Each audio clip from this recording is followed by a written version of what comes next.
Boom. No Boom. surprises here. God. So you're right. Well, there is a surprise, but it's like no build up to the surprise. So Olga has left herself in. Hi, Olga. Long time no Hello. stream together. Indeed.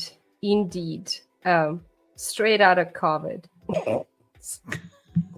Back Once at it again. again. Once again, everyone's been like, which round was that for you? Second, actually, surprisingly. Oh, only the second. Yeah, I first fell sick almost like way over 2.5 years after the whole thing started. Yeah, that was my first time as well. 2 days prior getting my fourth shot. So it's entirely ineffective, right? Entirely. Yes, and Olga is the new Pedro, and not. And everyone is the new Pedro because Pedro can't be replaced one by one. Exactly. There is no equivalent. So it's like a collective replacement. We are the Pedro.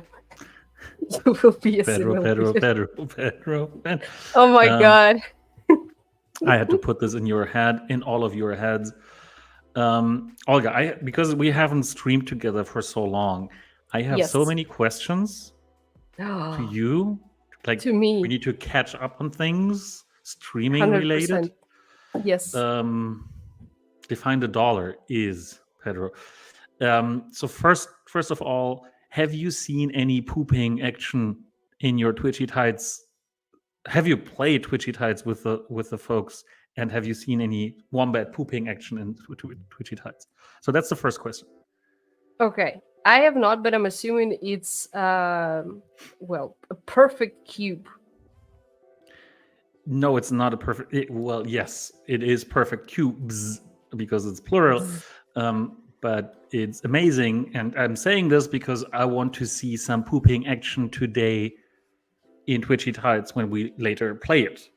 Okay. Just so that the people who already hold the rare skin, the wombat skin that has the poop command, can already prepare for being on Twitchy Tides. Or if anyone doesn't have it yet, then do get it last minute, because it's Labor Day in the US. Okay, good to know. Thanks for the info, Beantown Bob, and thanks for tuning in nonetheless. Yes. So you haven't seen this yet? No, that's your answer. It's going to be a poopy premiere. Mm-hmm. So I could actually lend my rare wombat to anyone if they want to try it out, but I won't be playing myself like I never do. So yeah, whoever as a host should or should not. I would like to see it because I would like to show it to you. Okay, so that was the first one. The second thing is I was confused by your comments that we had, that we exchanged in the private chat of this stream. Your comments about Star Wars. You're saying it's hard to get excited because I asked you you quoted Han Solo. So and then I was like, how excited are you about the Mandalorian Grogu movie? Well, which is still a year and a half out, right? But it's going to be the next cineastic experience by Disney for Star Wars. And you said it's hard to get excited about anything related to Star Wars nowadays. So this needs some explanation. So did you watch Acolyte and did you not like it, or did you not watch it because everyone was just talking shit about it? What else? Like, give me some all right there. Derailing the conversation as I usually do. First I basically stumbled into a Bermuda Triangle of Star Wars related failures. I have a confession to make because watching anything, especially anything Star Wars related, this is like a household activity. But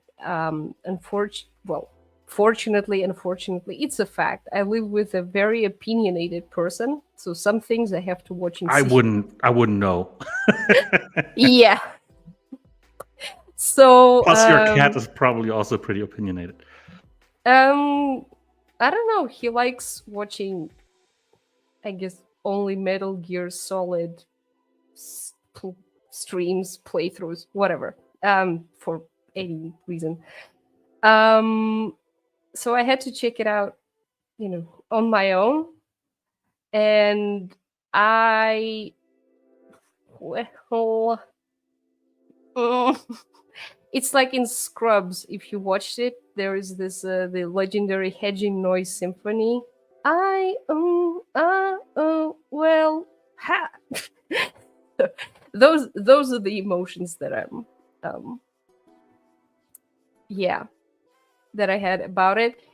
It's my point of reference to that are the things that Dave Filoni did with the animated series, for instance, right? With the Rebels, with Clone Wars, and also even had a rocky start. I'm not sure if it's Filoni or not. I think it is, with the Bad Batch, right? So it's so hard to tell what's Filoni because he's made so many.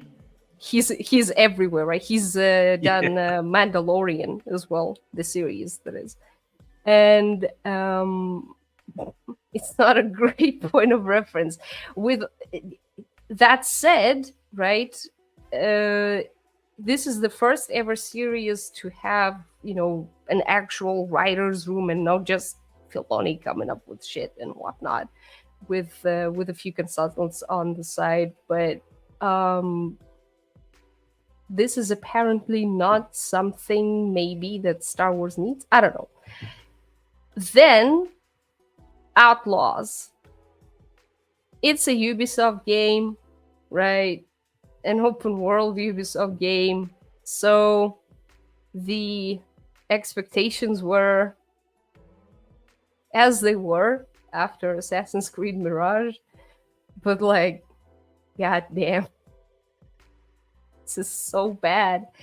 And then when was that? Yesterday, I think. I don't know, for anyone, for any German speakers in the chat, and also to you, Adrian, a personal recommendation. There's a YouTube channel called Two Board Guys. They quite often pull up those interesting topics, so to say. They're not connected, so they're not like strictly tech or strictly this or strictly that. They just specialize in those mini documentary series of sorts. And they looked into the Halcyon, which was supposed to be the Star Wars themed resort in Florida. Man, this thing tanked for the kind of money that you have to pay for this. It's like you pay, I don't know, $5,000 for a weekend, and but they're all like that, I believe. Not Aren't all. they? So I thought the prices are pretty much the same for all the. No, they have. I mean, I can only speak for Paris, right? But there are typically 3 to 4 hotels, and the Big Apple, for instance, or the Sequoia are the 3 stars ones, and then the other one are like higher class. Point is, for that money, the sort of entertainment you get is so shoddy. The rooms are tiny. One of the kind of on-site entertainment activities are dancing lessons. So just everyone stands in the hall and does that, and you're like, man. So long story short, I had a streak of blows to my firm conviction in the fact that everything is Star Wars is amazing.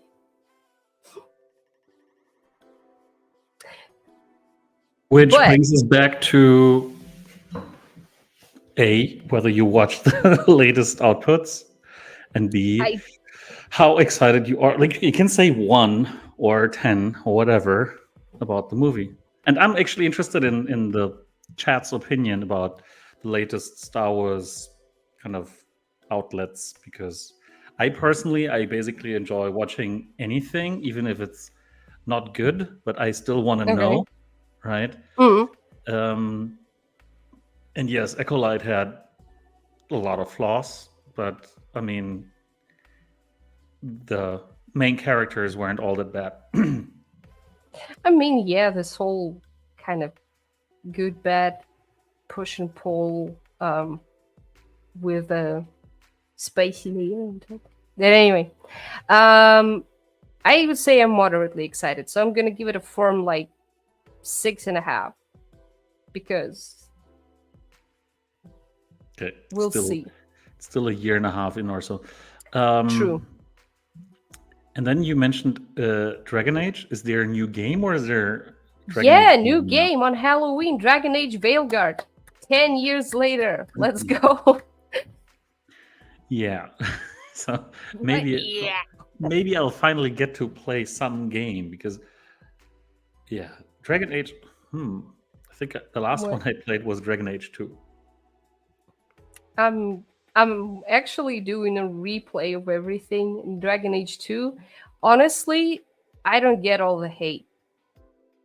Sue me. I still think that for something that's been put together in 9 months, it's bloody brilliant.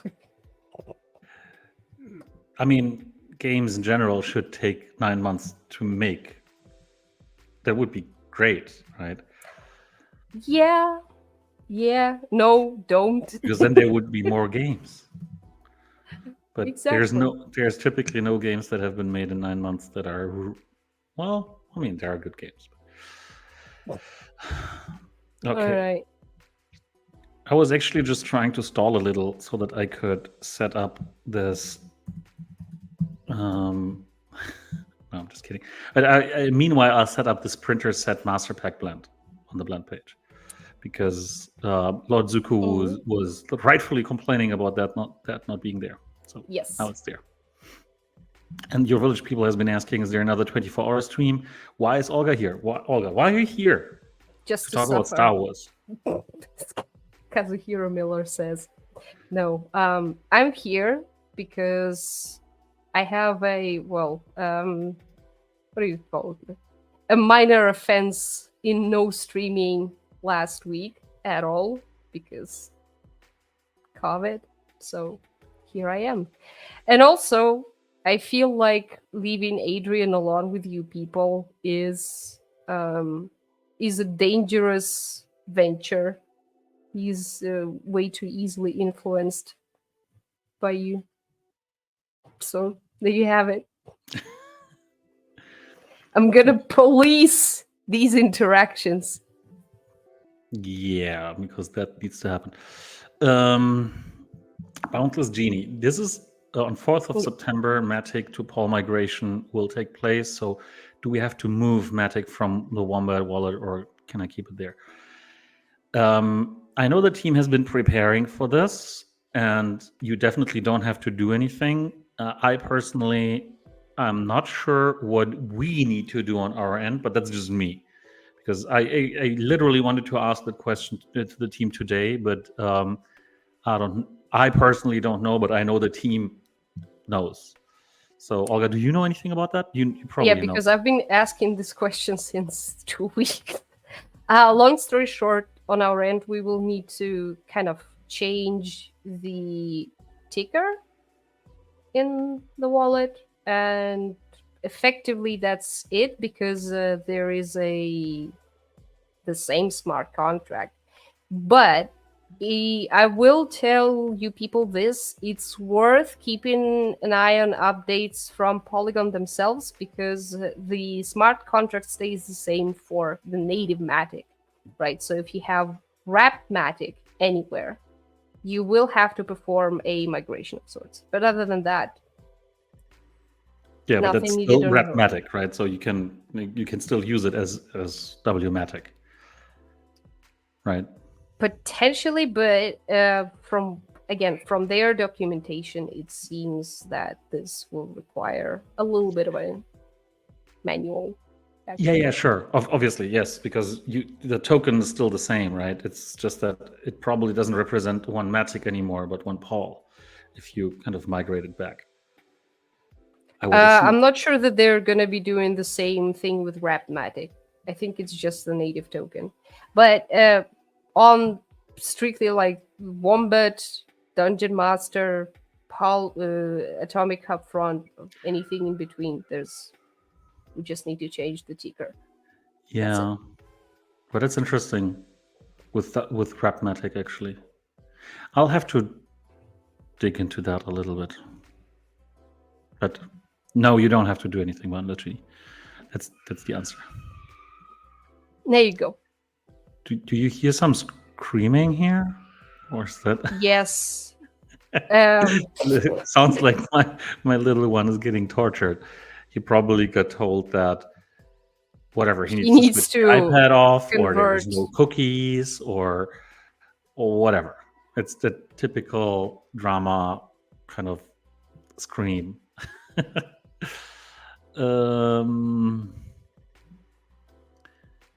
Do I make Olga work from home at all times?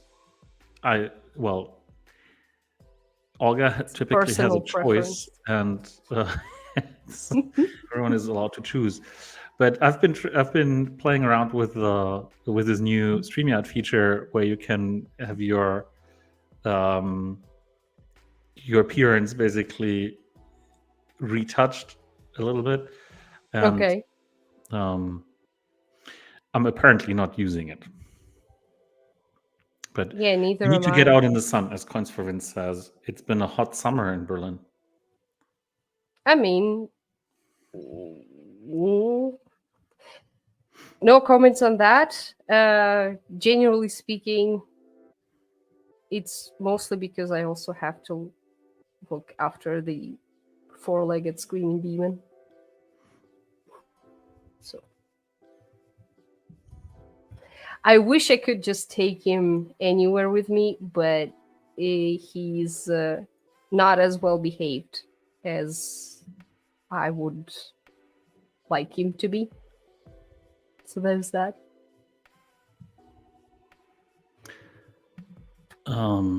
This is an interesting one as well.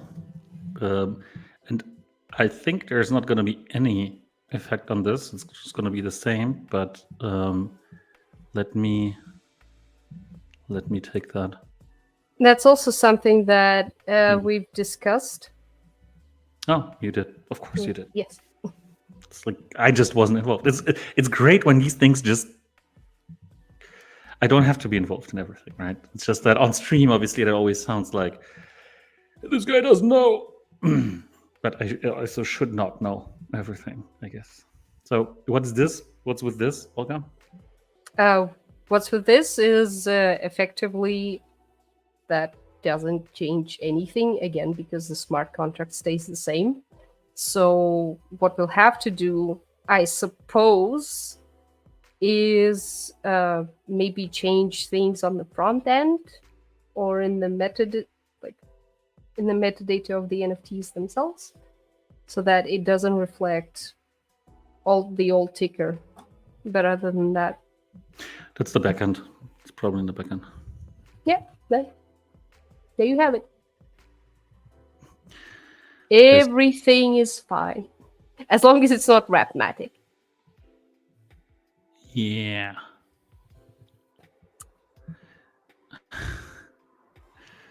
You need to use the feature to fix the hairline. There's nothing to be fixed there. It's all great.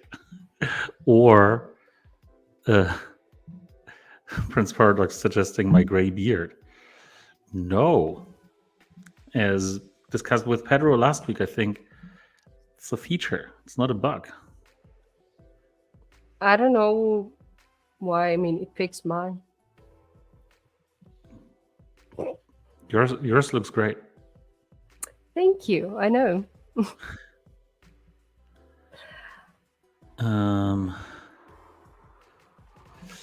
Is Lockdown is asking, is anything going to be done about Atomic Hub's reward system? We're currently only offering 12% of what NFT offers in rewards value and only 6% of NFT Hive's rewards value. Well.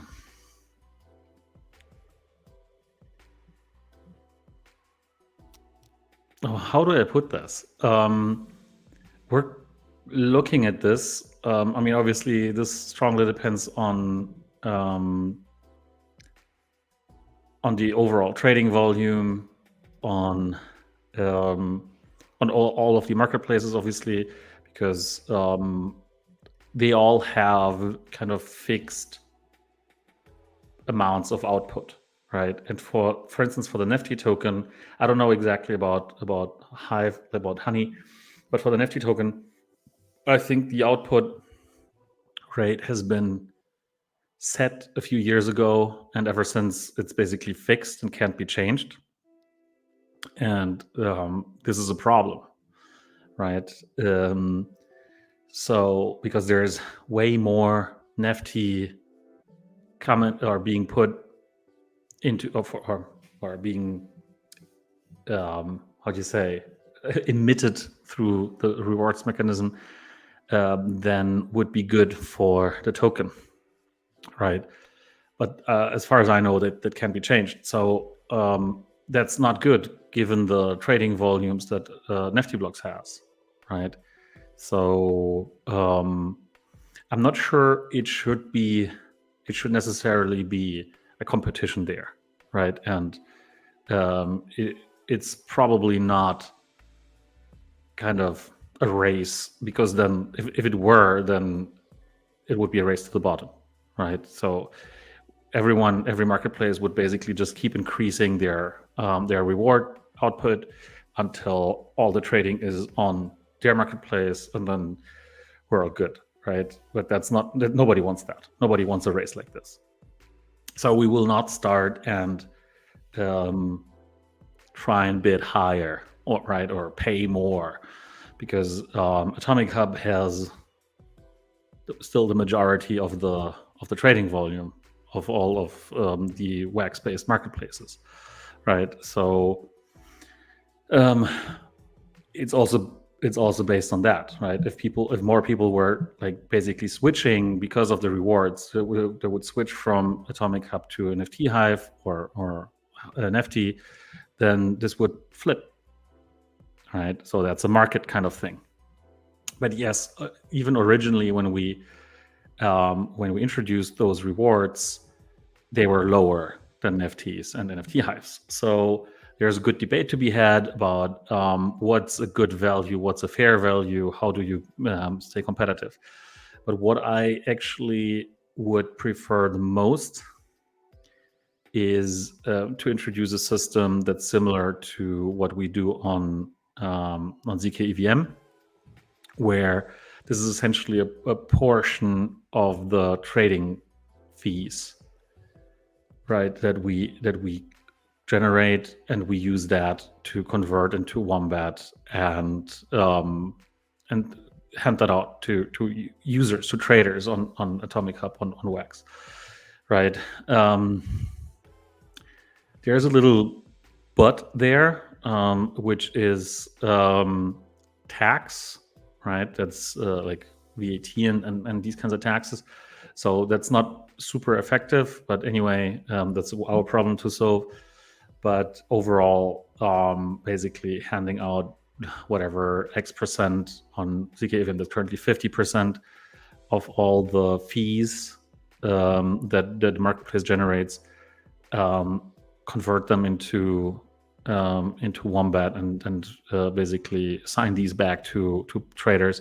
I think that's a better way, right? So that's what we're considering, to change to a kind of non-fixed model, right, to a variable model. So those might be a lot more. Yeah, so that's that. That's one side of it. The other side of it is that so far the rewards have been coming from Spielworks Treasury, right? So these tokens basically get emitted. That's new. It's kind of from the community allocation. It's new tokens that come into circulation, and these are 50,000 tokens every day that get added to the circulation, right? And that generates sell pressure, of course. So that's something that we want to watch as well at the same time, that it shouldn't just be this number of tokens or this amount of rewards, but we need to watch what that actually does to the token economy. I have nothing to say on that front. I'm not as smart, so. Well, but no, you can comment on this. Well, my comment is that, generally speaking, avoiding more sell pressure is, I think, a brilliant thing. What I would like to see personally, if there's any way for us to create like some sort of a flywheel, I guess, similarly to how the ZKVM rewards are handled, as you said. So if that would be a more optimal way to kind of, how do I put it, not maybe necessarily blow the value up, but give people more direct tools to influence that, why not? Yeah. I mean, they already can, right? Yeah. They already are using the ecosystem fee to buy back to buy back Wombat tokens for burn, and that sometimes can be a lot of tokens, right? I think on Wednesday last week, there was like 300,000 tokens in one day, right? So if you compare that to the 50,000, that's obviously massive. And if that were sustainable, if we get back to these kinds of volumes, then you could imagine what that would do to the demand for the Wombat token, right? So that's crazy. But yeah, we're not quite there. Not in this market right now. Kevin Kev has asked, have Spreeworks found a new PM? Yes. 90%, I would say. Ooh. Will there be a claim all $1 button for NFTs collections? So yeah, we've considered that. We discussed that. We've had it on the roadmap. We basically almost built it, but then we realized that this is being exploited a lot. So right now we're more on the side of, okay, if we get rid of all these rewards altogether, what is a good replacement for them, right? How can we create other incentives to have these tokens or have these NFTs or gamify these, other than basically just handing out a lot of $1 for just holding them. So the short answer to this question is probably not, because of the short and sweet. Because of the amount of exploitation that was subject to.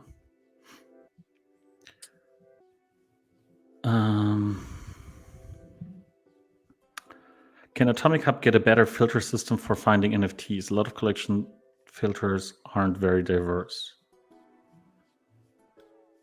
I don't understand. Better. Better. Yeah. Well, what would you be looking for, like that, in terms of filtering? You mean because we've been getting a bunch of comments on the search, but for the filters, what's missing? I mean, I don't particularly like the mobile experience for the filters because they're hard to find. But as soon as you know where they are, I haven't missed anything. But really curious about what you're looking for, like that. More attributes will carry ads, but yeah, let's go to this one. Onster tokens when? Never. We don't do Onster tokens. Sonster tokens. So I guess that's we'll get to that.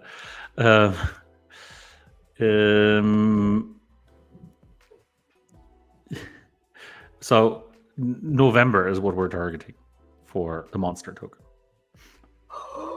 Dropping alpha. Am I? Yes. Really? I didn't know we hadn't communicated that. No, we're like literally still with our cheeks clenched like that. We cannot comment on this for compliance reasons. And there goes Adrian on stream. Okay. Targeting, not confirming. Targeting.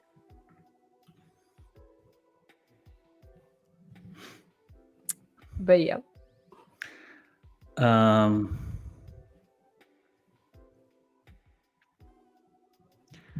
Well, Prince Paradox, please, I would ask you to look at where the $3.3 million in sales for GOG came from, like what those looked like. And where did they come from? Well, it's people trading back and forth among themselves with high values in order to get the rewards from the what's called gems on Passport. So that's not real volume. Let's put it that way.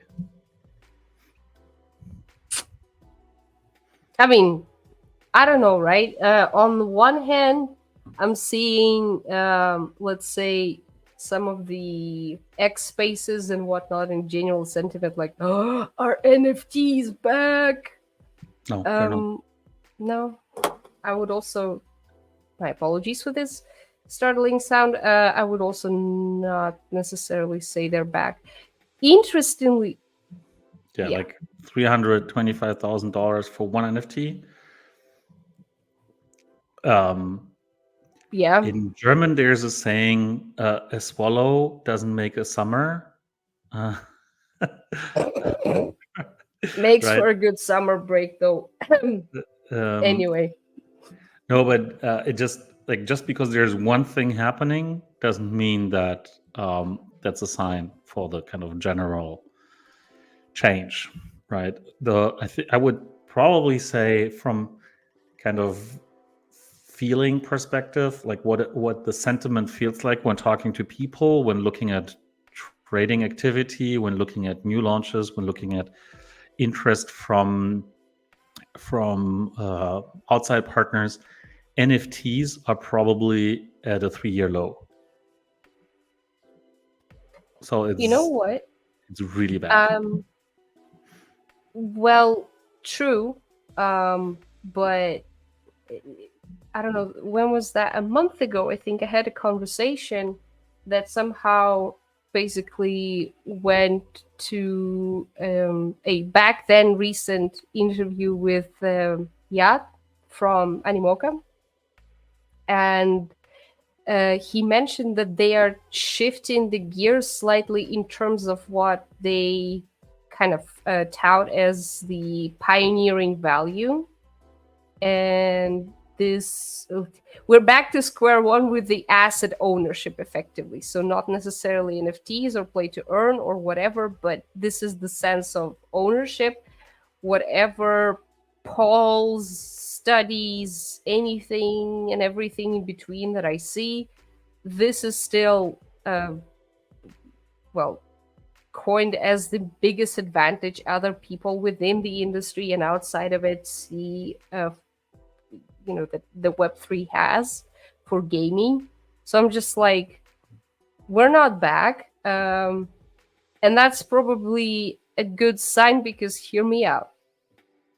Generally speaking, even if we go zoom out a little bit, right? The gaming industry overall is back to pre-COVID times in terms of revenues, right? So that's why that sector has overall also been bleeding non-stop since November last year. So it's going to be a year soon of that, actually.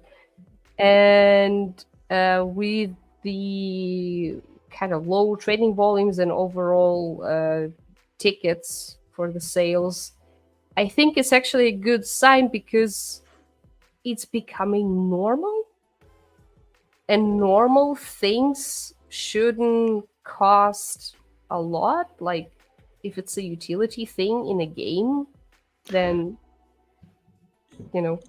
Yes, but I mean, I totally agree with this, right? With gaming, we're not talking about kind of the board ape. Hey, everything needs to be $100K and up. There's only 10,000 or 5,000 or 2,000 of these things, but there's hundreds of thousands, there's millions or hundreds of millions of these things, but then they get traded a lot, right? And there's a lot of games like that. So there's a lot of activity for small ticket items, and this would probably be the reality of Web3 gaming 3 years from now, 5 years from now, 10 years from now. There's just so many things going on. So hi Luke. Luke's saying October will slap, meme coin season will be over, and gaming season will come.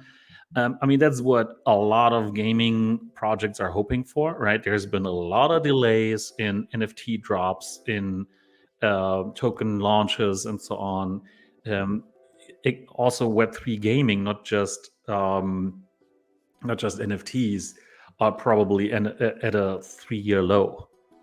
Or NFT Web3 gaming is probably at a 3-year low when it comes to, again, sentiment and interest in the sector and so on. That's not to say that there isn't a lot of substance. There is a lot of substance, and that's what's so cool, right? There are so many games upcoming, launched already, being played, being built, and so on. Yeah. But right now, it's really just depressing if you talk to people about kind of their very short-term outlook for the next 2, 3, 4 weeks, or if you asked that question a month ago, the answer was pretty much the same, right? It's really bad right now. There's a reason why even Hamster Combat have been postponing token launch. I think they just couldn't move it further anymore. But it's not a good time to do even a launch like this that is supposed to be amazing. But if you look at the most recent Web3 gaming token launches, those haven't been doing well, like at all, right? And we're talking well in terms of there's people who say if it does a 3x on launch day, that's bad. That's a disaster. It's like, right? So this is what we're talking about. Overall Web3 kind of sentiment. And if you look at meme coin launches, as Luca has been referring to, those have been doing much, much better generally, right? There is much more interest, even though that has been slowing down as well, because of the overall market, right? If people don't have a lot of liquidity, if they don't have a lot of assets, then there's nothing to be done about this. And I just wanted to pull up some stats from DappRadar regarding NFT sales, and for instance, Blur have been making headlines last year because of their incentive system and how many users and how much volume they actually took away from OpenSea and so on. But if you look at that, it's been ever since basically, so that's 90 days, right? Ever since summer, it's been flat, and it's been flat on a very low level. We're talking $5 million in trading volume on Blur, and it used to be $30 million, right? And we're actually even lower than during this period. Than before this period, right? So a year ago, it was more than it is right now. So that's just an example of how bad it is. It's really bad when it comes to NFTs, right? So it's basically at an all-time low for Blur, right? Ever since they started picking up. So I think while this is not representative, it feels very representative for where the market currently is, that there's essentially nothing going on outside of, on a larger scale, obviously, right? So we can obviously always talk about Funkos or like individual projects that still work, those will work. Because, for instance, people trade Funkos not because there's a hype around NFTs or whatever, but because they like Funkos and they want to redeem them for physical Funkos. That's why they do that. And that's very legit and very valid. And that's not going to go away tomorrow. Right? Also true, yeah. But to get people outside of the Funko community interested in Funko NFTs, that's harder now than it is when NFTs are actually a big thing like 2.5, 3 years ago. Well, I don't think they're gonna be. That's the whole point. How do I put it? I do believe that history is very well. It basically goes on in cycles, right? For I don't know, some 30 years ago, it was very, very difficult to convince people to, I don't know, start using the internet. It was very, very difficult to convince them to maybe generally to convince websites or whatever to switch to Web 2 to, enable people to put their own content out there initially. It was very difficult to switch to Wi-Fi, even though this tech has been around by that time for almost like 60 years, I think. Thank you, Hedy Lamar. Right. So that's just the thing. It needs to go kind of through this normalization cycle, through the finish line of when it's actually as normal as, I don't know, going to buy yourself what would you consider an outrageous novelty 1 year back? I don't know, one of the e-cigarettes or something like that. It's hard to convince people initially, like, what the hell is this thing? Now it's an easy switch, right? Same principle here. The volumes, the revenues, everything that is to come, or that used to come with the hype cycles and whatnot, is just going to be part of the daily consumption Totally habits. That's just it. Totally. We need to get away from the hype, right? Long term. Yes. It's just that anyone who's come in the last 2 or 3 years has seen the hype at the beginning, right? And now everyone's wondering, where did it all go? If you think back, I still remember being at NFT NYC for my first time in 2020. Mm-hmm. Right? There was maybe a total of 350 people. Actually, Alex Mashinsky from Celsius was also there. That was I met him there for the first time. Celsius, haha. It was a small crowd. The only company who came with quite a bunch of a team were actually the OpenSea people. They were there with like the whole team, I think, like 8 or 10 folks. 20% of the attendees were OpenSea. It was crazy, right? And some other OGs, and they were only OGs. Nowadays, you would call all of them OGs, right? In the space, and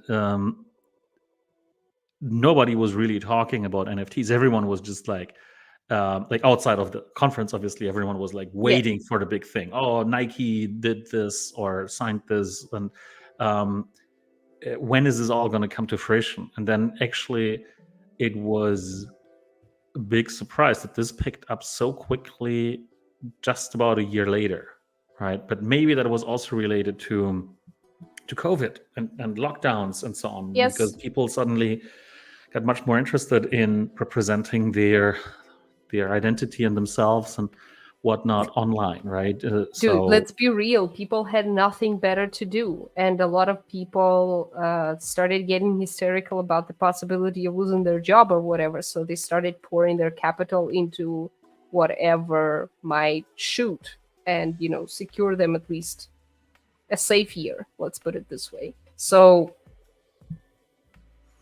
that's just my take, but yeah. So we'll get there, but it's going to take a while. Long story short, TLDR. Yes. Topic closed. No, the topic is obviously open. I love that. I love the Well, discussion. It's just that, yeah, there's been a bunch of questions piling up. Blue Eyes Desk has been asking about what about the templates currently minted to VIPs instead of Ruby boxes with crazy invalid buy offers? I'm not entirely sure where you're pointing with this. Maybe you want to elaborate on that a little bit. What about the templates? Like, is there any suggestions behind that, or what is it? I think it's mostly about the buy offers, but yeah. Well, okay. I think we've discussed the buy offers, but like a few times we can obviously go back to discussing the buy offers. Hit Desvai is asking, don't you think Telegram can be a competitor for the Wombat app, for example, while playing Tap Monsters? We don't need a Wombat app. How it will gonna add value to Wombat? Well, first of all, inside of Tap Monsters, we're sending people to download Wombat, which has gotten us thousands of users for Wombat as well. So that's good, right? So that's definitely not bad.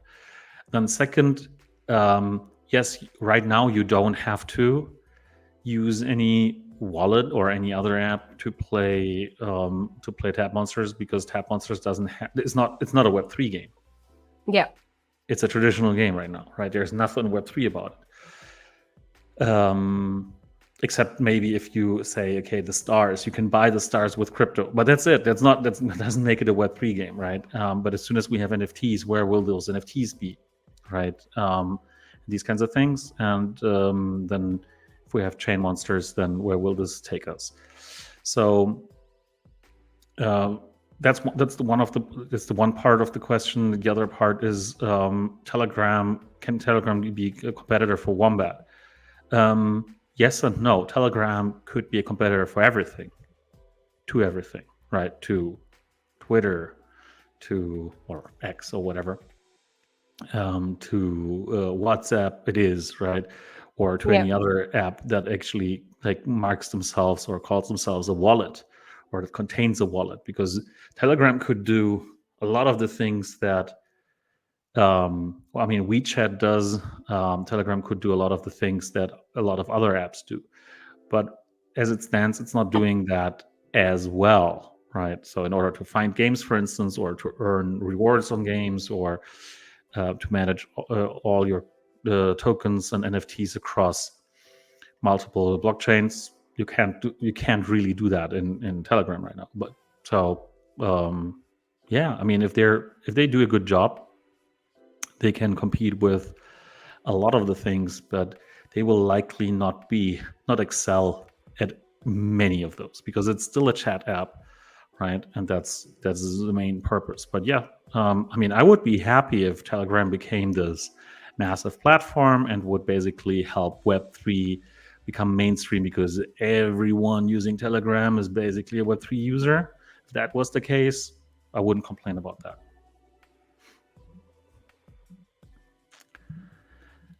Hit this by another question: when will we have the chat feature in Vibes? So this is where is probably the other side of the. Can Wombat become a competitor for Telegram? Huh? Discuss. Yeah, that is a good one. So we're currently considering whether user-generated cards or chat is the next most important, right, for Vibes, outside of the stuff that we've basically just delivered. So we haven't fully decided on that yet, because there is pros and cons to this that especially come with moderation, right? And so we're closely looking at kind of historic data and stuff like that from various platforms, as into how to get the moderation topic under control. But one of these two is going to be next for Vibes. Yay, Vibes. Bodivine Bollens says, I've written an open letter about feeling trapped by Wombat's current direction. Once it's published, would you take the time to read it and consider the concerns of a longtime supporter who doesn't care about ROI? Way too much info to drop in the chat. Of course, would love to read it. You can send it to us prior to publishing it or after publishing it. I mean, in general, we're very open when it comes to criticism and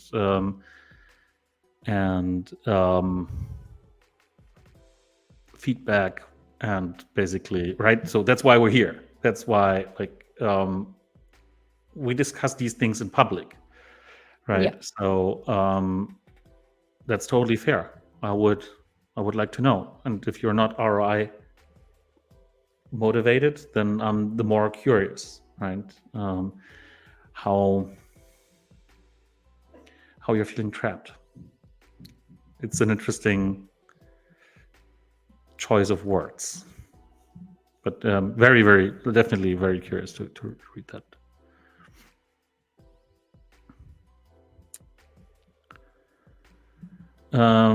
Like this one, it's been 2 months since the news that there will be new rewards for VIP 6 and 7. So maybe that is what. Who was that again? I just read it. No, it's not about that. It's not what Blue Eyes Desk asked. Same offers are displayed on few other collections. So there's like trade offers are the same for unrelated collections altogether. I don't know. Okay. Weird shit happening.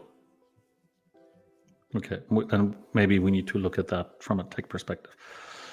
Maybe there's some bugs. Yeah, I think I saw that once, and then it was gone, and I only saw that on a different device.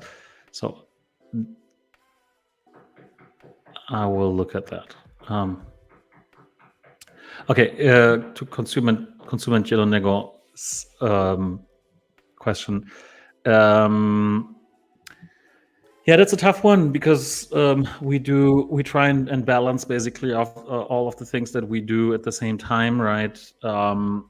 And this is one of them. But we haven't managed to get to anything that we really liked, right? That we thought, okay, this is it. This is definitely an improvement over what it is right now. But we're like constantly discussing this and looking into this, how to make it more worthwhile. I mean, there's also your guys' input, right? So a few of those things that were mentioned in the VIP chat on Discord, those were also under consideration. But this is like, how do I put it? We want to avoid the current scenario where right now there are obviously sort of interconnections and cascades between the VIP rewards in general, right? But it's, to me at least, it's very evident that this is something that started with one set thing, right? And then just had a bunch of other items added to it. This is something that we'd like to avoid. This is also something that needs to be considered together with the upcoming token merge and the utility that Play is supposed to have. So if the VIPs feel like there is a room for discussion that is specifically just built around that, I think it's good to have this, right? Where it's not just a general chat with Adrian or whoever. But I'm also like seeing that we're it's like a Rubik's Cube, right? If you don't know how to assemble it, you're gonna spend a lot of time doing that. And it means that if you fix one part, you might actually all of the others are like screwed up, and you're just, well, great, okay. I like this analogy somehow. I've never thought about it that way, but it's a nice analogy. I'll save that. Thanks, Olga. Save that in my analogy repertoire. There you go. There was a few questions regarding the season 20 pass pack drop that typically comes on the Monday. There was an answer for that already, that this is postponed to tomorrow, because of it's. Well, I was actually assuming that people would rumor that this is because of Pedro's departure. It's actually not. There's another issue in the pipeline that appeared, and we'll have that fixed by today. The dentist is saying, yeah, the launch of dogs was great. Is it just because it launched on Binance? Not just, but I mean, this is Binance still pulls a lot of weight, so yeah, but it's a meme coin, right? Meme coins are still working. Yeah. Also, I don't know. Don't know which blockchain they actually launched on, because there people have been telling me, oh, this is on Ton. Okay, so that's another reason maybe that this launched on Ton, right? And Binance have recently been pushing Ton, right, with a launch pool, and yeah, then they launch dogs, and anything that launches on Binance will do well initially, right? But yeah, there's also like what was it? Simon's Cat. I did also did quite well. But because of the Simon's Cat, the actual Simon's Cat IP. But I mean, these things are like kind of they work better than game launches, for instance. Game token launches. Exactly. I mean, it's a similar sentiment. I think with the mainstream gaming industry, we should have learned from the overall resentment towards pre-orders, because this is also how a typical gaming studio, non-Web3 one, would finance development through early orders. Kickstarter. Kickstarter, possibly, maybe, but I'm trying to think. It's a campaign version of pre-orders, essentially, right? Sort of, yeah. And for Kickstarter, for instance, there is, how do I put it? You have more or less a visibility on what you're gonna get. Like with a pre-order, there is the promise of, okay, you're gonna get access to the game 4 to 7 days before anyone else, and maybe there is going to be some sort of a special edition. I don't know, right? But what that entails, you have no idea, because you will not know whether it was worth pouring your money in early until you play this earlier access version of the game. But come on, that's how it's always been. Not always, but what I'm saying is that I genuinely think that with games and any sort of a product that needs a lot of time to launch for people to actually see what they put money in terms of end product, token sales are probably not going to be it. So what's it going to be? VCs only, or Kickstarter like structures? Let's put it this way. I don't know.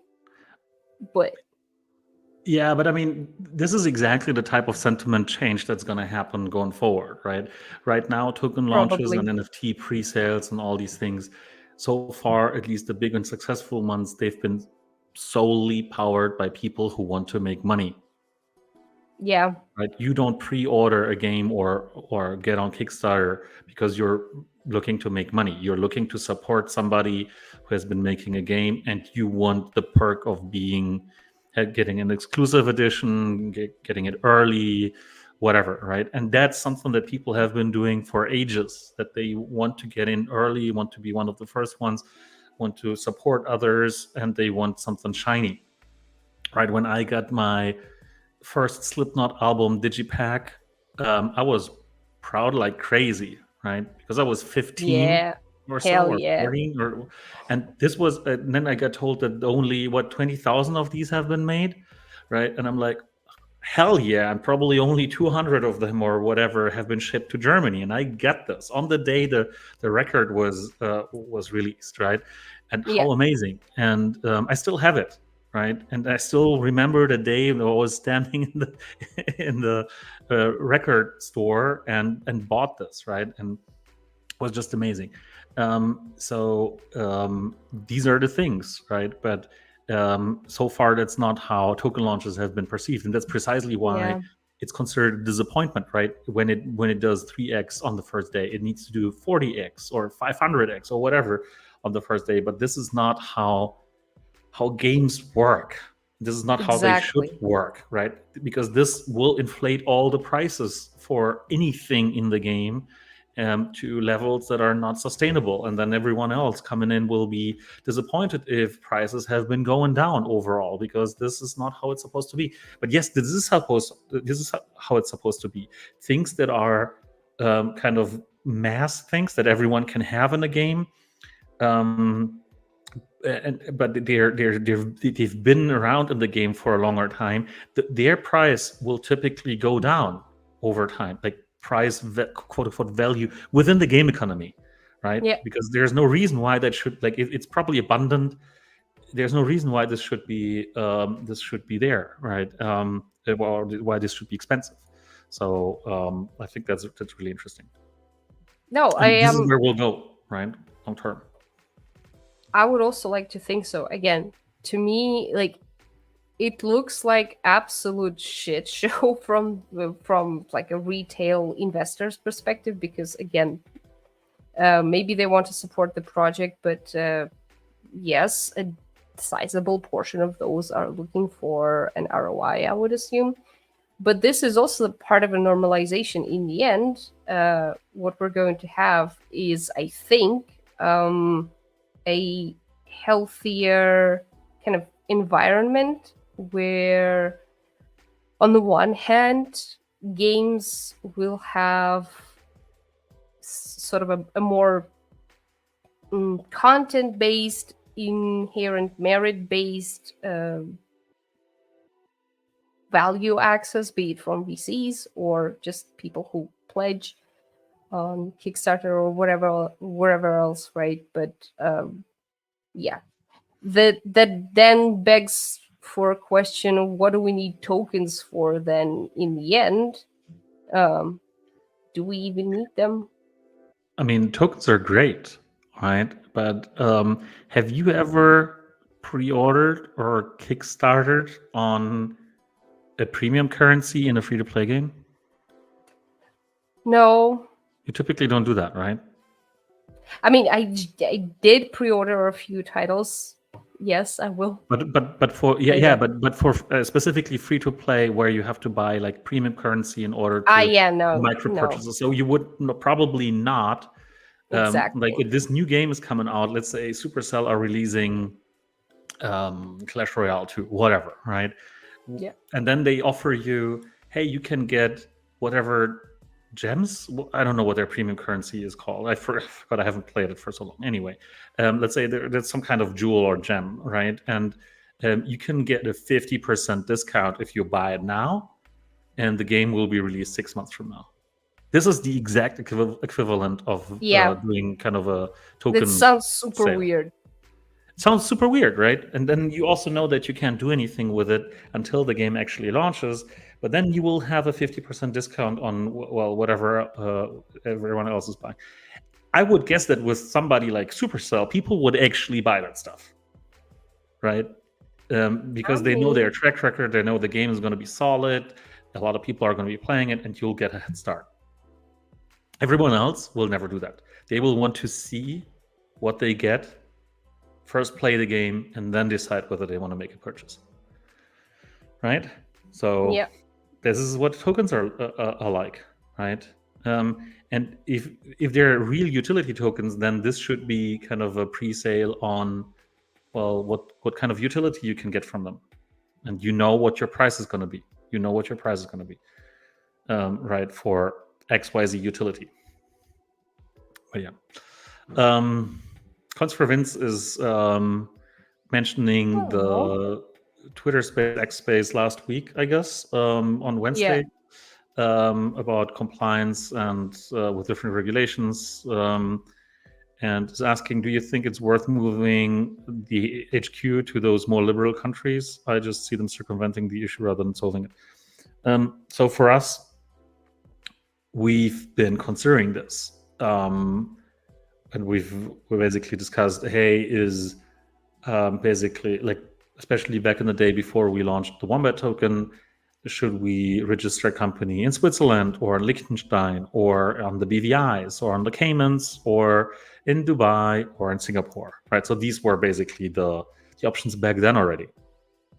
There were some others that were brought up, like Cyprus, like Gibraltar, Isle of Man, maybe, or stuff like that. That was basically brought up back then.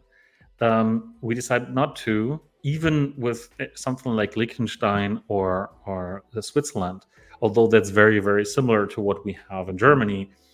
But maybe we're a special case because we're out of Germany, right? And Germany is, from a regulatory perspective, is maybe not liberal, but it's, at least there's a lot of clarity compared to other it's countries. How do I put it? Once you withstand the twisting and torturous pain of to set everything up, it's fairly solid. Like, yeah, but now that we know how to do it, for instance, it's a lot easier, right? So I don't consider this a general problem. What is a problem, though, is tax, right? And obviously then you have to deal with tax offices and so on. And this is not pleasant because this is under-regulated in Germany, right? It's not entirely clear what it is, how to account for that. Yeah, there's a lot of like weird cases there. So that would have been the main reason for us to actually move abroad or even offshore, right? And that was not, we didn't deem that worth the move, because obviously if you, like, some countries would would require you to actually be there at least for a certain amount of time, right? So in some countries you would have to reside for at least a quarter of the year or half the year. You would have to move your office, actually, like operationally as well. And so that comes with a lot of strain and stress for a lot of companies, of course. And then there's also basically moving what can happen to you, right? So at least in Germany, you know what the legal structure is. You know kind of what kind of things may actually get you in trouble, and what kind of things should be fine, and what the trouble might be. Now you move to a country or to a legislation like the BVIs. You know nothing about this, right? You don't know what the local kind of things that are going on are. You don't know what's going to happen once other countries start clamping down, like with the Panama Papers, for instance, or whatever, right? I once met a girl it's funny, on a train ride, and she had a lot of baggage, like 5 suitcases in the backpack and whatnot. All full of cash? No, she was relocating to Vanuatu. Okay. And I'm like, out of all places, right? Because there's like, I don't know, 15,000 people living in Vanuatu or something like that, right? And she was about to relocate there. I'm like, okay, that is very weird, right? Or very interesting also, right? Because like, who knows about Vanuatu and where it is to begin with, right? And so you relocate to a place like this with your company, with all of your life or wealth and whatnot, and then suddenly something happens there, right? Like, how do you navigate that? There's a lot of unknown, right? I'm not saying that this is scary or this is bad, or like a lot of people are doing this, but the pressure for a German company to actually go elsewhere because they may be regulated out of the country otherwise, like it's happening in the US all the time, right? That's not there. That's not a real threat for a German company, really, Yeah. right? So at least not now. So we decided not to do that. So, but for companies like that were or have been or yeah, they're basically founded in the US, I would totally relocate elsewhere. I would not try and push through like with all the risks that are associated, especially if the Democrats win, right? With all their not pro or con like any of the parties here, right? But I don't want to get political. It's just that if you know that there's going to be 4 more years of heavy like legislative issues with crypto because the Democrats don't like it or whatever, right? Then you might consider that. But I think Germany is pretty safe on that end. So yeah, I think that's kind of the more relevant discussion here. It is not going to solve all your issues, right? Because if you're still like we discussed on the Twitter space last week, if your primary market is the US, then you're still going to have to obey the US rules, right? No, that is true. But it is a very unique landscape of how do I put it? It's weird how there is this pretty much this one market in a perpetual schizophrenic state when it comes to crypto regulation, right? And somehow it influences everything, even the areas where it's not as turbulent. It's insane.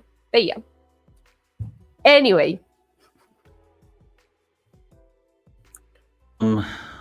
Borderline balance, it feels a little bit like a follow-up because it's a lot of text to the open letter question.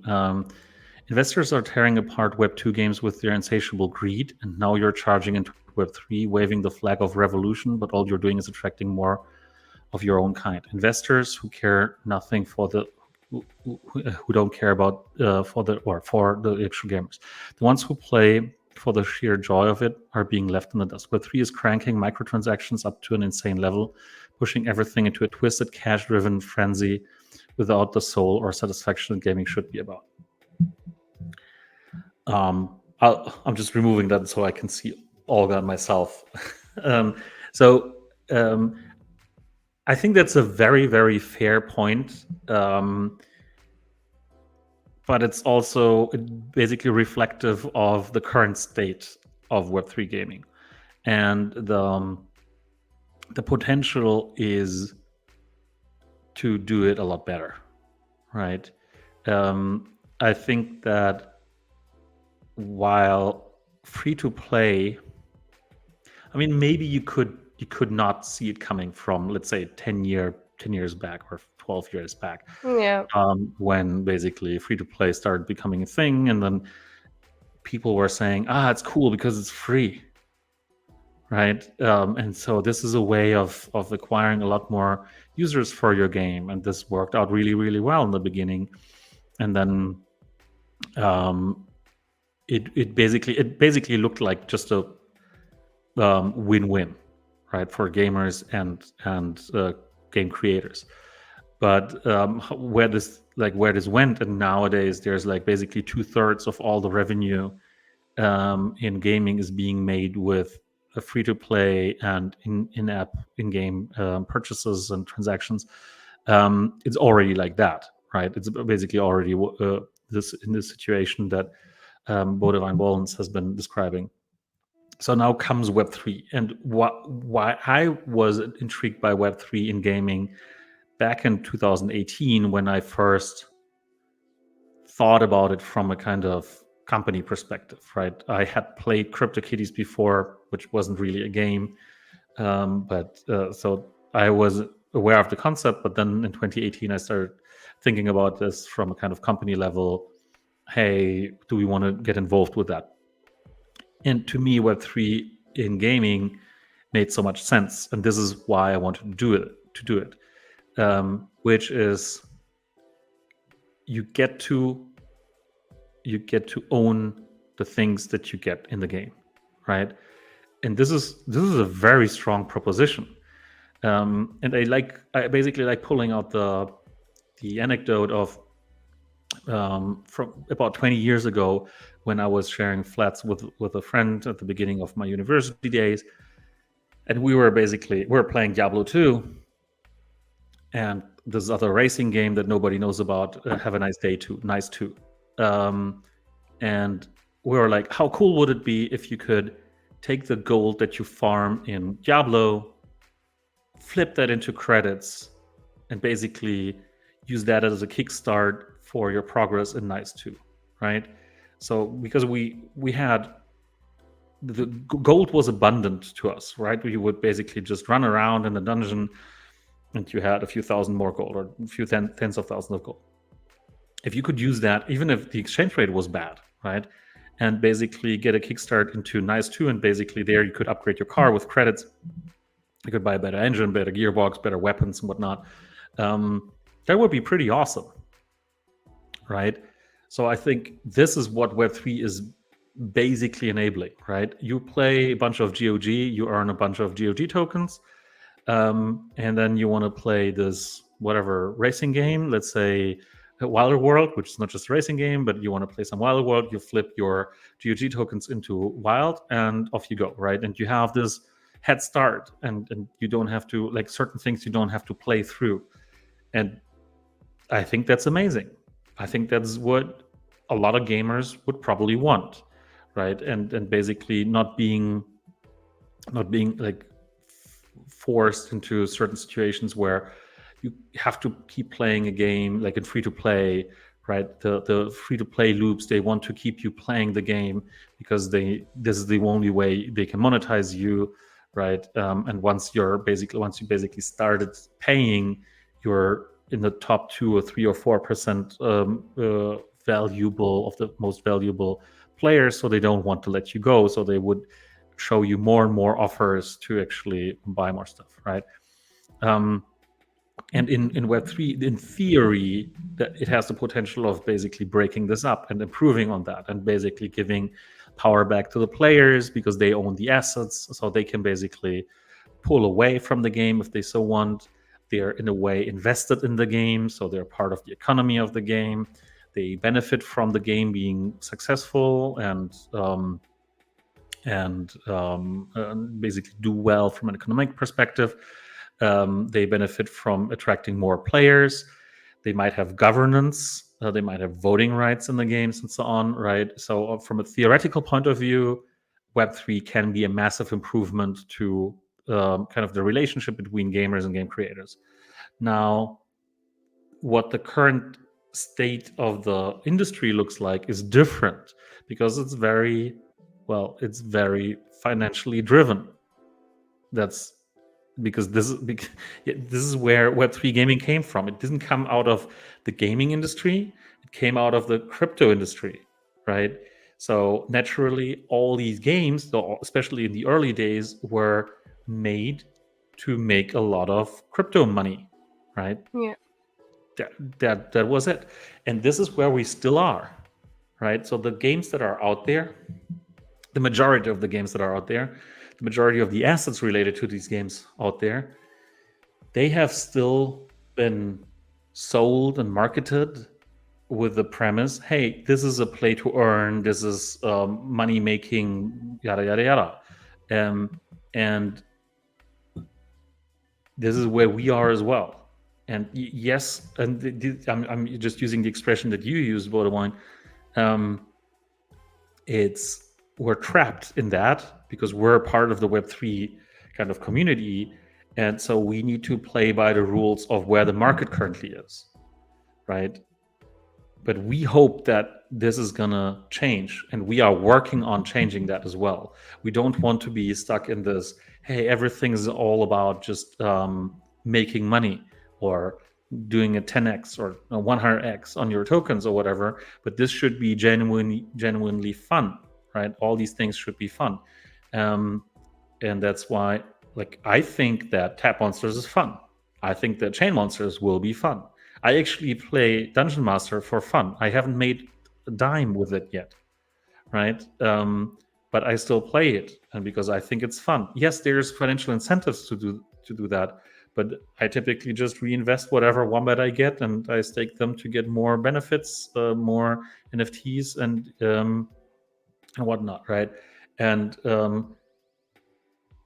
there's also fun in doing things that are an economic activity. But yes, you're right.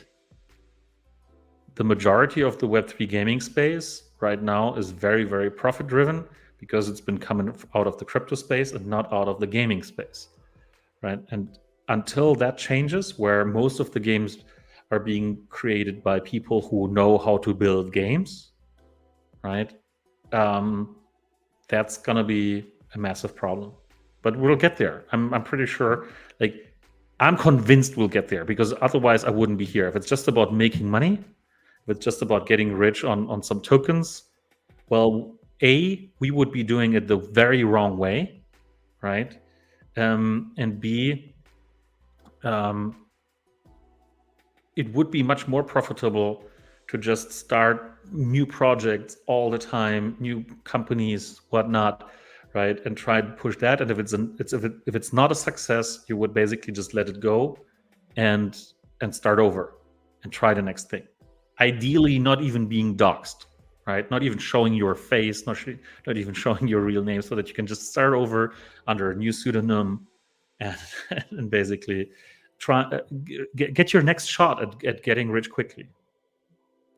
It could be that, but I think an important part of that discussion is how I think direct it was, because if this is how it feels, how we operate, then I would say it's a big personal problem as well. I don't want to use the current kind of Web3 psyop sorts as an excuse for why things are the way they are. I do think to myself sometimes, if it wouldn't be better, quote unquote, to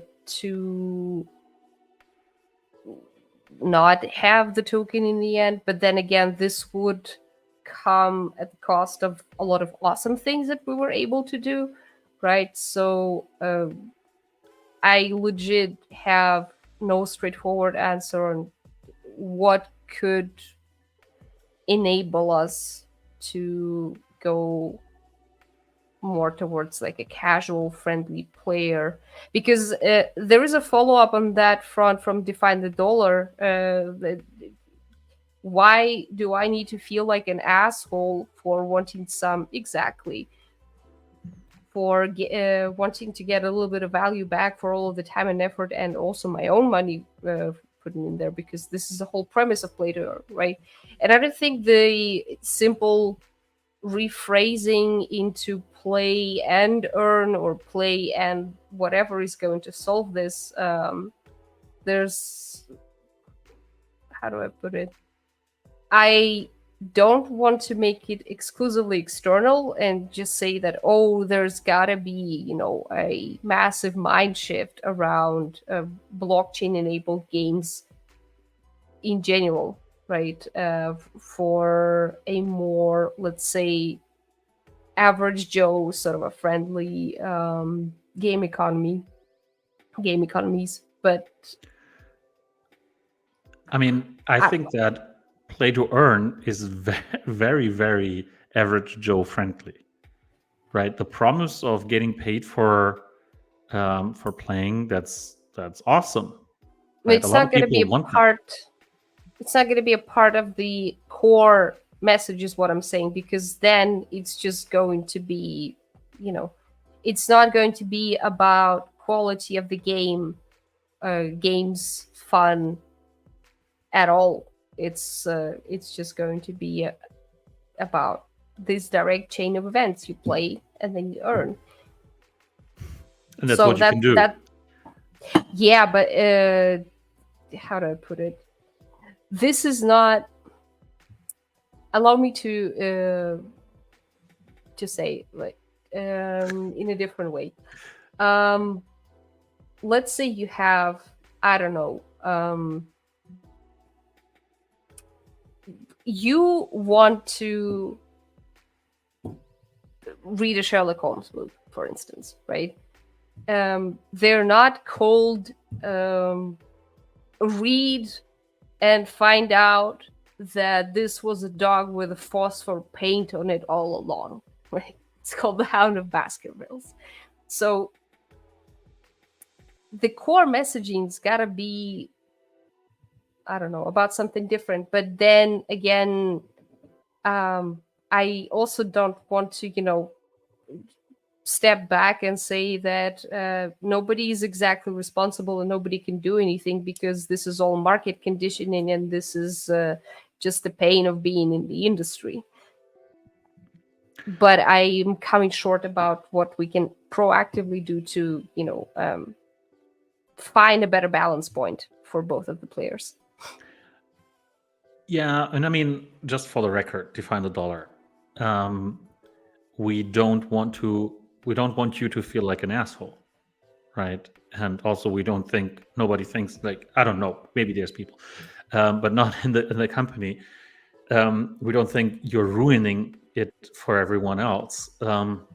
It's just that playing with the sole purpose of earning, right? And basically everyone expecting to be net positive on a game, that can't work for everyone, right? Pardon me? So I know where conference is going, but so that can't work, right? Because there's got to be some money coming in to pay for everyone, or to pay to everyone. So I'm not opposed at all to some people basically just wanting to extract, quote unquote, extract value from the economy, because this is what it is, right? If you want to be a net positive, so that is going to happen, and this has been happening for a long time. But if that's supposed to happen, then there's got to be people who basically put in the value into the ecosystem or the economy. So there's nothing generally bad about this. It's just that as game creators, or as well, when you run a company, you need to keep these in balance, so that you have the chance of running a sustainable business. I mean, there is, again, looking at the mainstream industry, the kind of shit that's happening there. Coming back to Star Wars Outlaws, $130 for something. They basically tell them to restart their progression because of a bug that they want patch fixed, and you could not continue with that. Or again, Dragon Age Premium Edition with all sorts of shit, including like a glass looking dagger, which is super dope. It does not include the game itself. So, like, so this is where your Star Wars anti whatever anti Star Wars attitude is coming from. Not necessarily, but what I'm trying to say is that everyone is just playing it by the ear, right? Regardless of whether it's Web 2 games or Web 3 games, everyone's trying to come up with any sort of sustainable models, schemes, because coming back to my previous point, we are back to the pre-COVID levels. And games take more time to make, and they're more expensive because new hardware is out, new standards are out. So at times it's gonna be feeling like absolute mindless cannibalizing. I'm pretty sure that we're gonna bleed all over. But in the end, I think what we need, generally speaking, are niches, so to say. In a similar way, how each IO supports independent creators and gives them sizable visibility, or GOG, not Guild of Guardians, Good Old Games, supports old titles where you cannot really find anywhere. Then things are gonna even out. And again, with the more Kickstarter like early financing model, it's just takes time. But that's what's so cool about Web3 as well, right? If you had a game that basically is just a front end and everything else is on chain, you don't need to run the servers anymore for this, right? Yeah. Your game could essentially live on forever and people would engage in economic activity and maybe trade NFTs. You would be getting the royalties from that. So you could also get the creators of a game could also kind of quote unquote make money with it or get some income 40 years down the road, right? Like when I was you mentioned Good Old Games, GOG, right? That I've been buying some like really old titles from '98 there as well, and it's just Arx a lot of fun to Vitalis. replay them. Okay, back to the questions because some of them have been posted half an hour ago. Morpheus, why games in my region are few, like it's countable? And I asked you before, and you said that it's gonna be worldwide by, well, that might be, they might be available worldwide. So, and you can find a game now to play. Maybe. And I'm just guessworking here, but there should be enough games in every region, and we also are adding new games, also worldwide titles as we go. Maybe if you're using a VPN, that might cause a lot of titles to not appear for you. So maybe that's something that you might want to check. And please remind me which country you're in, so we can check.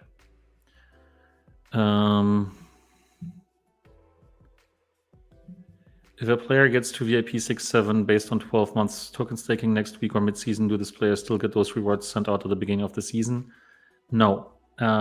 When you stake your tokens, when you lock them, no matter how long you lock them, you will be upgraded to the new level immediately.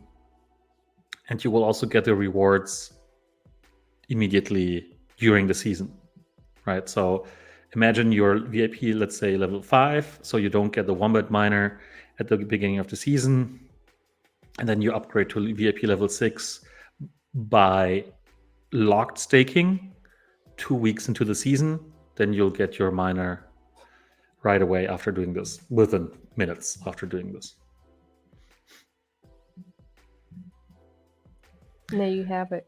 Sandy Parrot, can I acquire Prime with Wombat tokens? If not, have you ever thought about creating a limited event for this purpose? I would acquire. Yeah, we would love to. The problem with Prime is that this is a subscription, and subscriptions are notoriously difficult with crypto because how do you remind people that they need to pay for the subscription again, right? So that's what's easy with the Play in App Store, because we can basically, charge your kind of credit card. That's a built-in system, right? If you stake tokens to VIP level 5, Wombat tokens, then you get it built in for as long as you have them staked for at least VIP level 5, right? So maybe that's an option for you.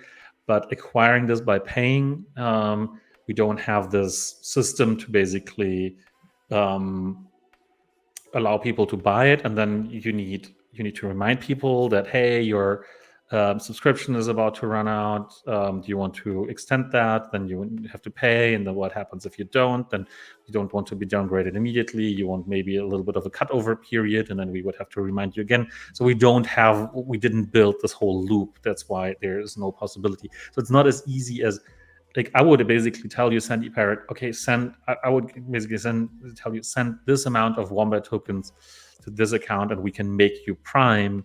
But then what happens in a month from now, right? That's the bigger issue. But we could do that.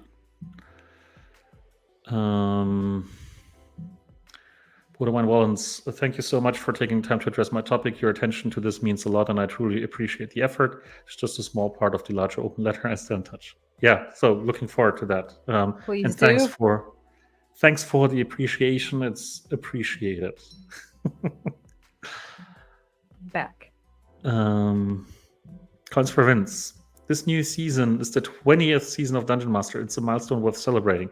20 season and still running is impressive if you think about it. That's over 2 years of continuous run days back to back. Credit due where credit is. Yes, thank you. To all the Dungeoneers.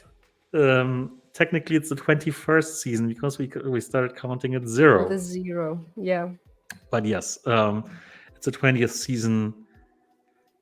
I hope we can pull off. I hope we can pull off some celebratory giveaways sometime during the season. Olga. Okay.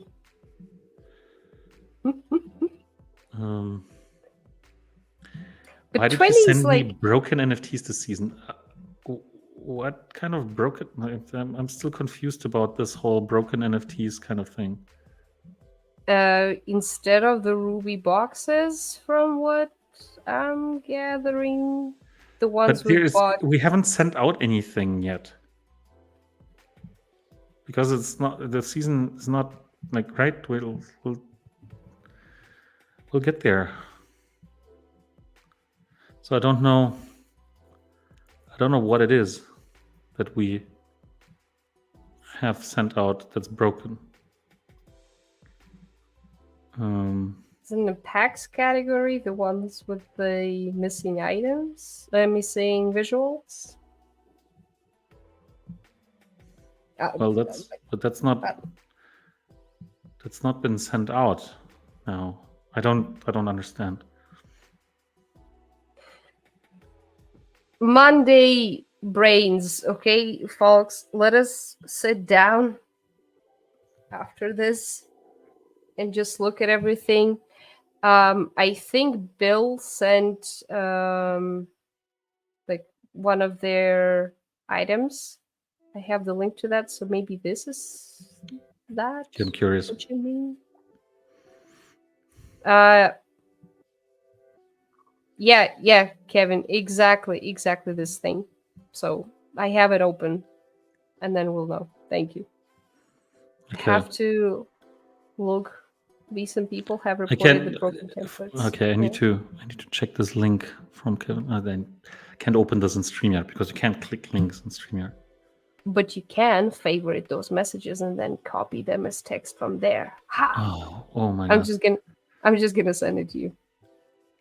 Okay, so this is a one of one. It doesn't have a template. It's been created. It's a dungeon items item, and it has these weird buy offers. Okay, that's what everyone's been talking about. Some of these buy offers are super old, from 2022. It's okay. I have no idea what this is. Everyone is confused. Okay.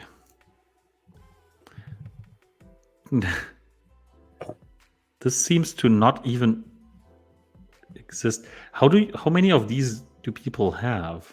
Did you get one of them or like multiple of them? This seems like an API issue more than anything else. Wow. Yeah.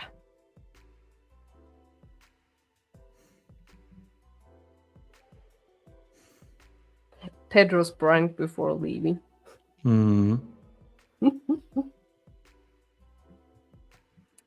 Okay, this will have to be investigated for sure. It's sent away, and in the meantime, I'm just scrolling up to find a question. Or have we already covered any? I don't know, we have another disgruntled gentleman. On the slitted sheet, I sit. Yeah. Daily chests. Rubbish. Complete disaster.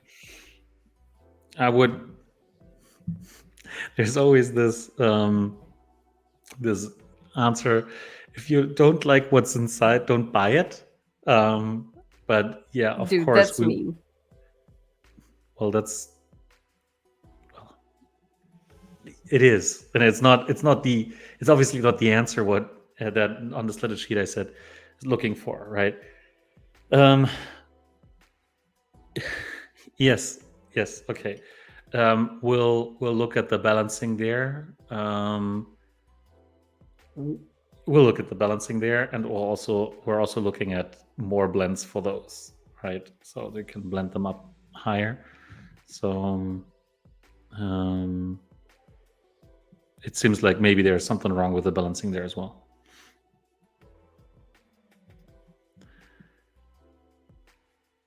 I think that the dentist is asking a very important. Well, Or just not. because it's thematically consistent, right? Why not just have a better MP blend for the collection? That's exactly what I meant. That's what we're currently looking for as well. When white paper, Yes. within the next 2 weeks, we'll have it. Adrian is the chief alpha dropper, as always. You didn't feel comfortable communicating that yet? No, I mean, it's, how do I put it? It's not a question of principle of comfort. It's more like, is now a good time? We have so many things going on, but then again, it's the end of Q3, so we need to, so it will have to happen. But yeah, 2 weeks it is. My dudes and dudettes and everyone in between. How do you feel? Do you feel like this is your magnum opus yet? Is this your War and Peace of white papers? No. No? No, there's too many things happening at the same time that I never feel like any one of them is particularly like a particularly big feat, unfortunately. Well, I wouldn't say So it's always like you do this and then you basically start thinking about the next steps for it already, right? Fair So enough. it's like Yeah. it's basically every product, at least in my mind, play mind, is not kind of an absolute thing. It's not like you do it and then you're done with it, but it's always on a timeline, essentially, right? There's always an evolution attached to it. So you think like, okay, what's Wombat? Wombat is not the product that it is today. It's not the next release. It's kind of the set of all the releases that will happen over the next, let's say, 2 years or 3 years, Yeah. right? And that goes for everything to me, right? So to me, releasing the white paper is basically just the documentation of a certain slice that will come out at some point.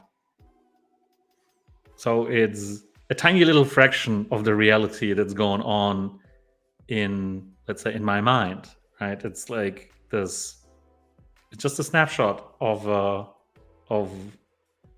one thread for one particular time frame. That's it.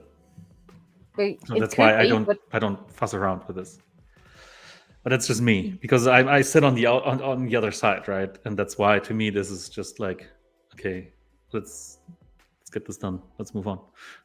Exactly. I, for one, am very, very excited about this because, I mean, light paper has already set the direction, right? But looking at the Playmind website, also with what Max said last week in mind about how AI is going to be, well, basically the defining component in the Chainmon's behavior, that it's going to become like truly adaptive. I really like that stuff, especially all the examples of like, okay, when we're going to be introducing Gen 2 with some new, I don't know, flying Chainmon, and then your Dako, let's put it this way, or whatever other Chainmon, right?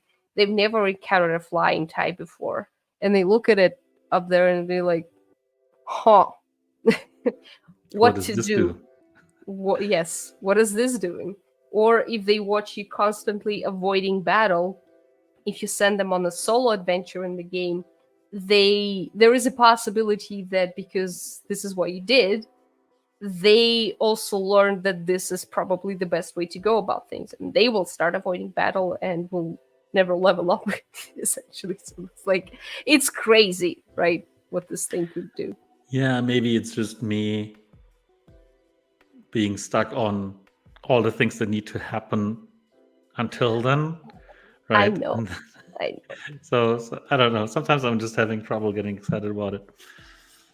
How do you not get excited about this sort of a feedback from the game where, it's not Dragon Age where the decision making principles are influential on the game state of the world. It's a monster tamer, and still it can have this sort of impact.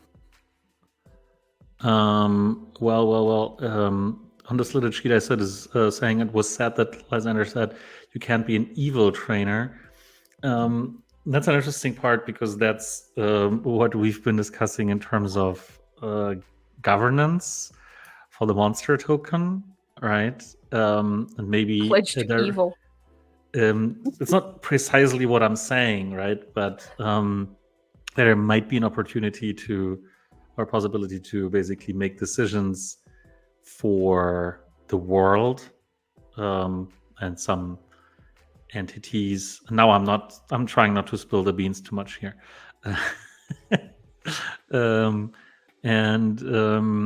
So that this might actually become a possibility later on, right? I mean, it's no secret that there are going to be factions in the game, right? So yeah, and it's not about the factions, it's about the overall direction of things happening in the game. I stake my tokens for random evil shit. Go. It's an interesting. It may not be random. It may be targeted evil shit. Targeted evil shit. Okay. Right? Maybe you want to overthrow a government or whatever. Overthrow a government. Interesting. You buy an island and then some bad, terrible person with a lot of tokens locked decides by the pure, I don't know, sheer force of their chainmons, just topple it. It's their island now. There's nothing you can do. Evil shit. Targeted evil shit. You know who's going to be in the forefront of this? Yeah, for sure. This is why I love on sandbox games. This is why Peter Molyneux has announced a new game.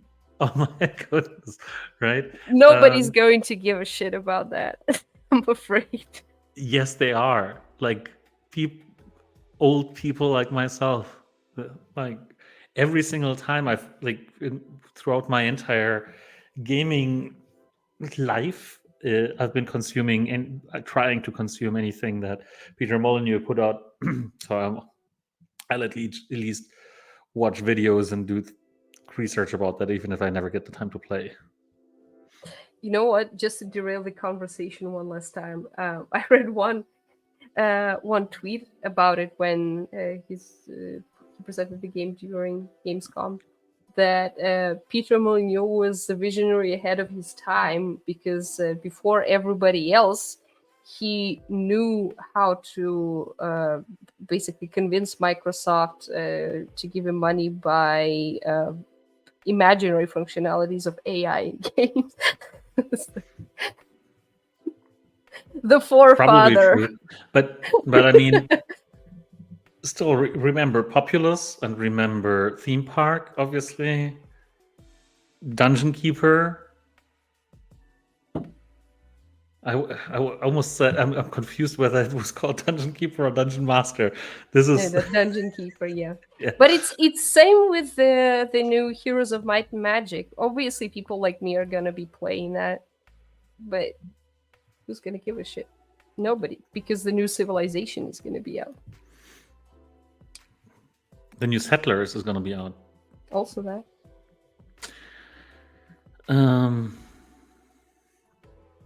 Okay, let's aim to wrap this up soon. We still need to have a poopy action. Exactly. Demo. So what we can do is Populous, yay. What we'll do is we will here. We will already ask you to join Twitchy Tides. So we can already do that. We can wrap up the remaining questions that we start.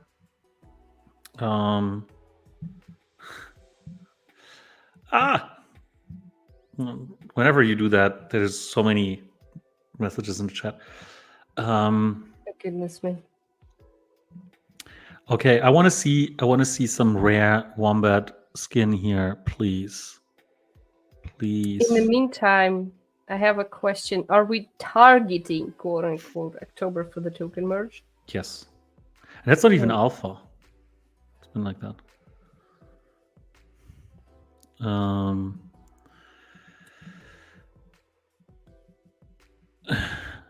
I'm not sure whether I get that. You know that using the computer parts would have been a great thing for the wombat? To upgrade the AI companion. Probably. Or the wombat miner, like, I don't know. Because that question appeared after the Playmine protocol, so... Yeah, but that's not over. It's a great idea. Yeah. It is. It is a fantastic idea. I would even dare say so. It is a fantastic idea. I'm liking this so much. I will actually screenshot it and take it back to the team.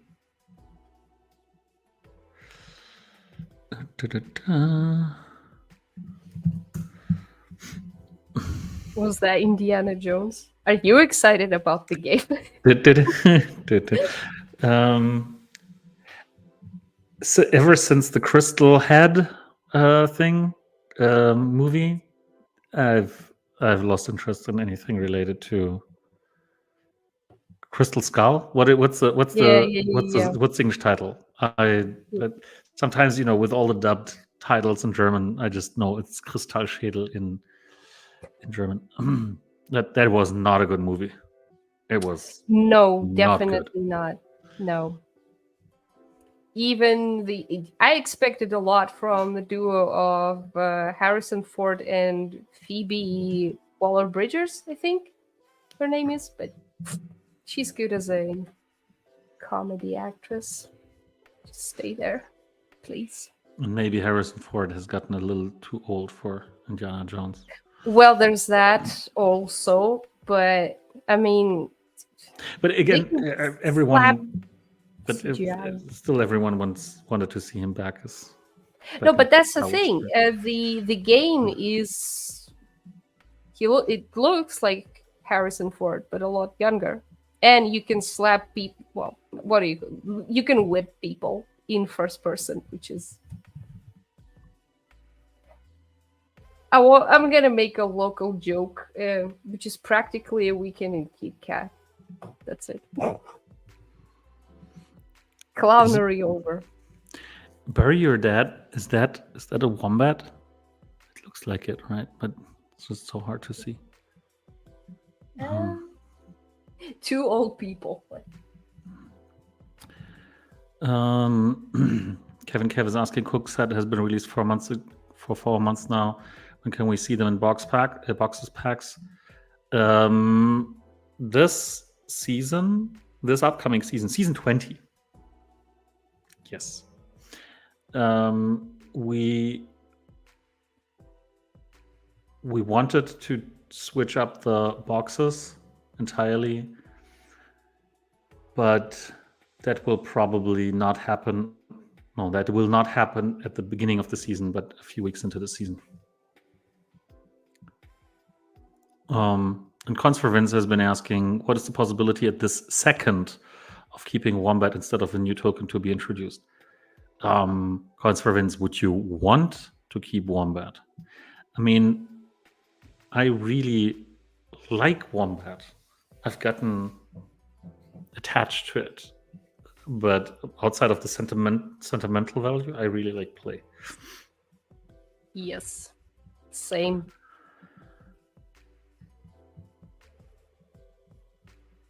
It just makes so much sense. It does make so much sense. Okay. Honestly, in hindsight, we should have probably done that soon. Yeah, sometimes you can't see the woods, you can't see the trees because whatever. The again, a German saying. What do I have with with German sayings today? Anyway, so you're You so can't close see to. the forest behind the few trees. Yeah. No, you can't see the individual tree. Anyway, du kannst vor lauter Wald die Bäume nicht sehen. Sometimes you're just blind for the obvious things. So, thank you for reminding us. Convert Wombat into a meme coin. Like Luke this. said meme coins are over. Let's go. Except for this one, maybe. I mean, converting it.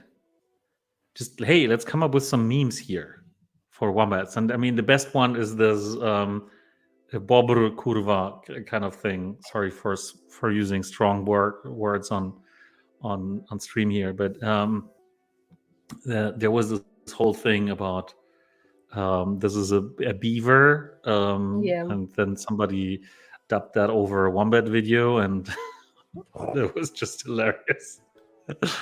I agree. Exactly, Valkyria. You can't see all the trees because of the forest. Is that a saying in English as well? I don't know. I have a feeling yes, it is, but like to me, it doesn't make a lot of sense because, well,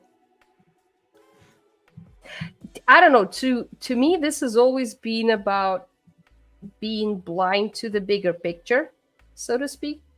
Yeah, right? So, yeah, but the trees are individualities, and the forest is the bigger picture. So, like, yeah, right. You're right. It's actually the other way around. You're right. Make it an incentive to wear wombat fish on the stream like other streamers. We did that 2 weeks ago, and this was a massive success. So we had like 6 people or so with the rare wombat skin. So I'll announce today that for next week, I'll be handing out another prize. What prize should I hand out?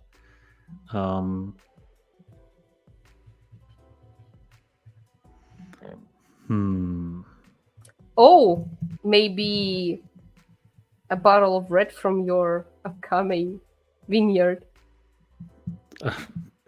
No, actually, No? one thing that now you reminded me, I don't have a vineyard Yet. It's gonna take just like 20 to 30 years to grow one, but I learned something very interesting about figs, like the fruits figs, right? Because I have fig trees now. Yeah. And we have a lot of figs now.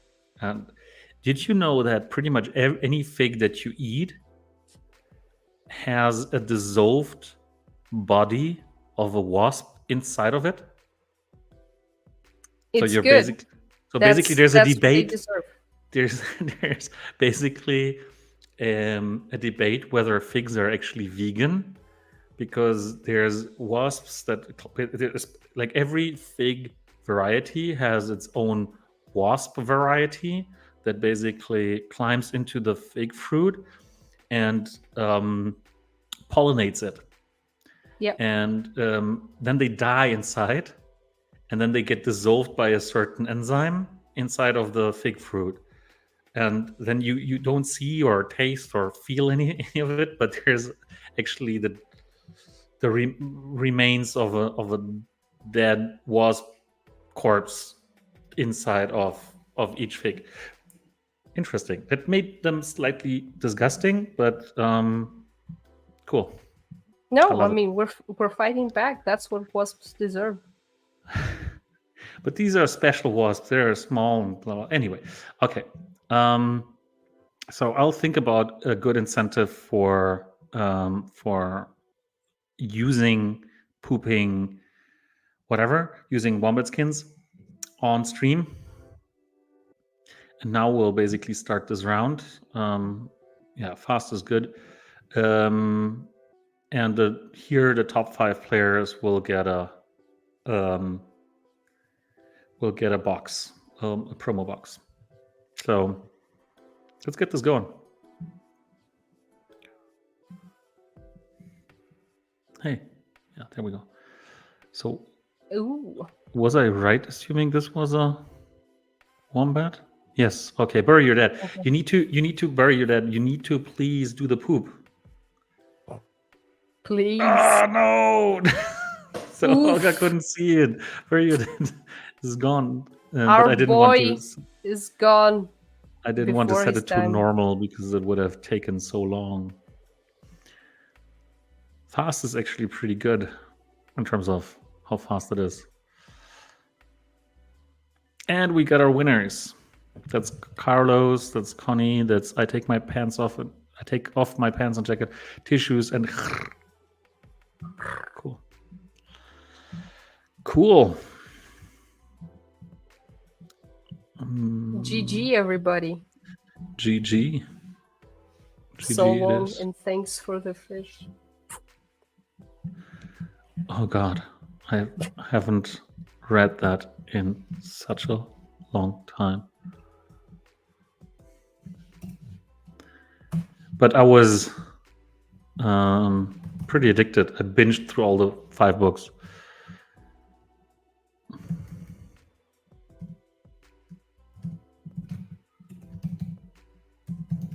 Now I feel incredibly stupid because I first discovered the title from an ASP song and the book. But anyway. You don't know the book? I didn't. But you know you.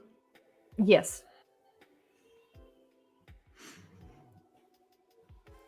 Ah, okay. So that was just an uncommon. Okay, so that was not the black one. Okay. All right. Then it's about rating time. Yes. Who's going to be our Monday victim? Victim. Yes. Like any suggestions here? Quadril's art, for instance. We do visit him every so often. That's a classic. How did it go last week? Who did we rate? We rated somebody new last week, I believe, if I remember correctly, or was that a week before?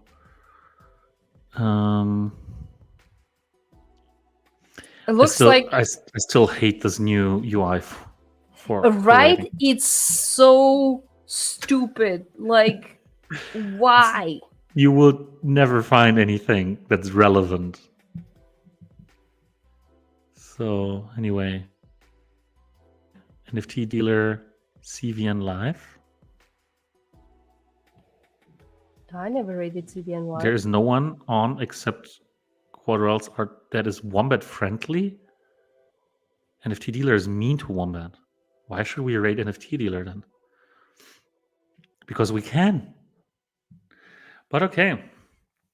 Let's go to Quadril's art. Yes. Let's do friendly people. We like friendly people. There we go. And he's playing Illuvium Overworld. Is that really Illuvium Overworld? Yeah, Illuvium is dope. That looks pretty dope. It is. Okay. I may actually watch in a little bit. All right. Thanks, Olga, for being on with me for 2 hours. Thank you. Thanks, everyone, for being part of this little show here once again. And hope you enjoyed it. Have a great season 20 start. And season 20, let's go. We'll put our heads together to do some celebratory season 20. You've survived 20 seasons of clicking every day for 6 weeks straight and taking 1 week off and then doing it for 6 weeks straight again. Yay! And still, to me, it's the same thing. When I get up in the morning, I feel this, oh, there's something I need to do. Oh, no, I don't have to do it. Kind of feeling, right? Phantom pain. Yeah, it's like, whatever. Like brushing your teeth in the morning, and suddenly you don't have to do that because your teeth are out. Something like that. Sorry, that's maybe a bit harsh. Anyway. And on that positive note, we're handing it over to Quadrazar, hoping that every one of you will have a fantastic week ahead. And I will see you on Friday. And I will see you next week. Bye-bye. Thanks, everyone. Bye-bye.